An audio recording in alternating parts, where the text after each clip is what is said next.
मंदा हे काय केलंस तू? हा अगं एखाद्या माणसानं विचार करावा पण किती त्याला काही सीमा आहे की नाही.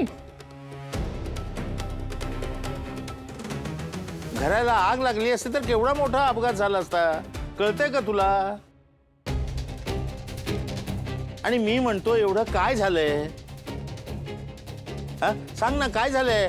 तू सगळी केलेली स्वतः केलेली मेहनत अशी वाया का घालवलीस? इथे माझं अख्खं आयुष्य वाया गेलंय त्याचं काय?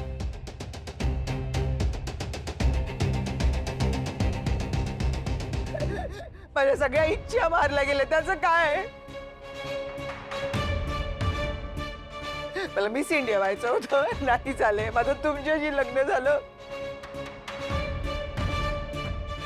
मला मोठं घर हवं होतं. माझ्या हाऊस मौजेचं काय? कोणीच नाही विचार केला. मला वाटलं होतं माझा लेक रोहन तरी एखाद्या चांगल्या मुलीशी लग्न करेल. मला हवी तशी मुलगी सून म्हणून मला मिळेल. नातवंड मी माझ्या मांडीवर खेळेन. काय माझं नशीब बघा. कारण तुम्हाला मुलंच नको. आई शांत होय बा, प्लीज प्लीज शांत हो. आता ना तू हा विषय खूप जास्त स्ट्रेच करतेस. आणि कोण म्हणाला आम्हाला मुलं नकोय? एक्झॅक्टली. येस इट्स जस्ट की आता ना आम्हाला थोडा वेळ हवाय, कारण आम्हाला फायनान्शियली स्टेबल व्हायचंय आधी. कळतंय का तुला? कधी? एका महिन्यानी?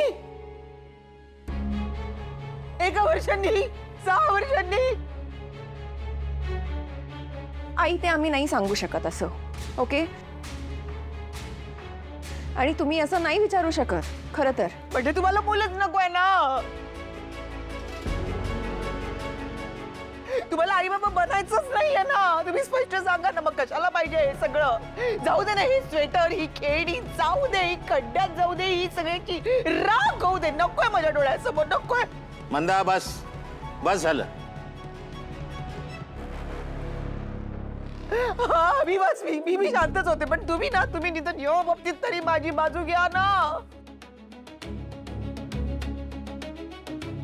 तुम्हाला नाही वाटत का तुमच्या नातवंडात बरोबर खेळावं असं नाही वाटत? वाटतं ना, खूप वाटतं मलाही.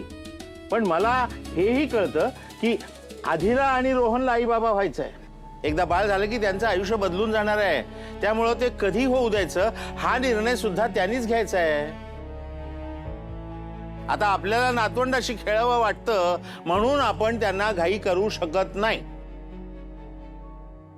तुम्ही माझी बाजू कधी घेणारच नाही. मला माहिती आहे तुम्हाला खूप राग येतो रे माझा. तुम्हाला माझी बाजू घ्यायचीच नाही. तुम्ही सगळं मस्त जाऊ दे. मुद्दामपणे नाही आहे. तुझ्यासारखा नाही वागत मी. मी डोक्याने विचार करतो जो तू कधीच करत नाहीस. अगं मूल झाल्यावर त्याला द्यावा लागणारा वेळ, त्याचं राहणीमान, त्याचं शिक्षण, त्याचं खाणंपिणं, आजारपण हे सगळं करावं लागतं आणि त्याची पूर्वतयारी करावी लागते आधी.